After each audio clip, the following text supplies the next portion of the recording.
கலிலேயா மாகாணத்தில் அமைந்திருந்த ஒரு சிறிய ஊர் கானா. அந்த ஊரில் ஒரு குடும்பத்தில் மகிழ்ச்சியால் நிறைந்த திருமண விழா நடைபெற்று வந்தது. ஊர் முழுவதிலிருந்தும் உறவினர்கள், நண்பர்கள், அயலவர்கள் அனைவரும் அழைக்கப்பட்டிருந்தனர். சிரிப்பும் இசையும் உணவின் மணமும் சூழலை மகிழ்ச்சியாக மாற்றியிருந்தன. இந்த திருமணத்திற்கு இயேசு கிறிஸ்துவும் அவருடைய சீஷர்களும் அழைக்கப்பட்டிருந்தார்கள். இயேசுவின் தாயார் மரியாளும் அங்கு வந்திருந்தார். மரியாள் எல்லாவற்றையும் கவனித்துக் கொண்டிருந்தார். விருந்தினர்கள் அனைவரும் மகிழ்ச்சியுடன் இருக்க வேண்டும் என்பதில் அவளுக்கு அதிக அக்கறை. விழா நடந்து கொண்டிருக்கும்போது ஒருவிதமான அவமானகரமான நிலை ஏற்பட்டது. திருமண விருந்தில் பரிமாற வேண்டிய திராட்சை ரசம், மது தீர்ந்து போய்விட்டது. அந்த காலத்தில் திருமண விருந்தில் மதுவில்லாமல் போவது பெரிய குறையாக கருதப்பட்டது. இது மணமக்கள் குடும்பத்திற்கு பெரும் அவமானமாக மாறியிருக்கும். இதை கவனித்த மரியாள் உடனே இயேசுவிடம் சென்று மெதுவாக சொன்னாள். அவர்களிடம் திராட்சை ரசம் இல்லை. இயேசு மரியாளிடம், அம்மா, என் நேரம் இன்னும் வரவில்லை என்று கூறினார். ஆனால் மரியாளின் கண்களில் ஆழ்ந்த நம்பிக்கை இருந்தது.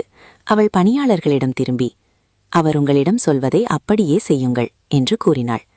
அங்கே யூதர்களின் சுத்திகரிப்பு முறைக்காக வைக்கப்பட்டிருந்த 6 பெரிய கல் குடங்கள் இருந்தன. ஒவ்வொரு குடமும் 80-120 லிட்டர் வரை தண்ணீர் கொள்ளும் அளவுக்கு பெரியதாக இருந்தது. இயேசு பணியாளர்களிடம், இந்த குடங்களை தண்ணீரால் முழுவதும் நிரப்புங்கள் என்று சொன்னார். அவர்கள் ஒரு துளி கூட குறையாமல் குடங்களை விளிம்பு வரை தண்ணீரால் நிரப்பினார்கள். பிறகு இயேசு, இப்போது இதிலிருந்து எடுத்து சாப்பாட்டு மேற்பார்வையாளரிடம் கொடுங்கள் என்று சொன்னார். பணியாளர்கள் எடுத்துச் சென்றபோது தண்ணீர் திராட்சை ரசமாக மாறியிருந்தது. அது சாதாரண ரசம் அல்ல.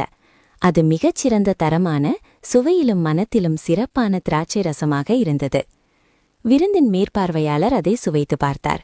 ஆச்சரியத்தில் மணமகனை அழைத்து, பொதுவாக நல்ல திராட்சை ரசத்தை முதலில் கொடுப்பார்கள், பின்னர் தரம் குறைந்ததை தருவார்கள். ஆனால் நீ நல்ல ரசத்தை இப்போது வரை வைத்திருந்தாய் என்று சொன்னார். ஆனால் இந்த அதிசயத்தின் பின்னால் இயேசு இருந்தார் என்பதை மேற்பார்வையாளர் அறியவில்லை. அதை அறிந்தவர்கள் தண்ணீர் எடுத்துச் சென்ற பணியாளர்களும் சீஷர்களும் மட்டுமே. இது இயேசு செய்த முதல் அதிசயம். இந்த நிகழ்வின் மூலம் இயேசு மகிழ்ச்சியை விரும்பும் கருணையுள்ளவர் என்பதும், குறைவானதை நிறைவாக மாற்றும் சக்தி அவரிடம் உள்ளதையும், மனிதனின் அவமானத்தை மகிமையாக மாற்றும் தெய்வன் என்பதும் வெளிப்பட்டது. இந்த அதிசயத்தை பார்த்து இயேசுவின் சீஷர்கள் அவர் மேல் மேலும்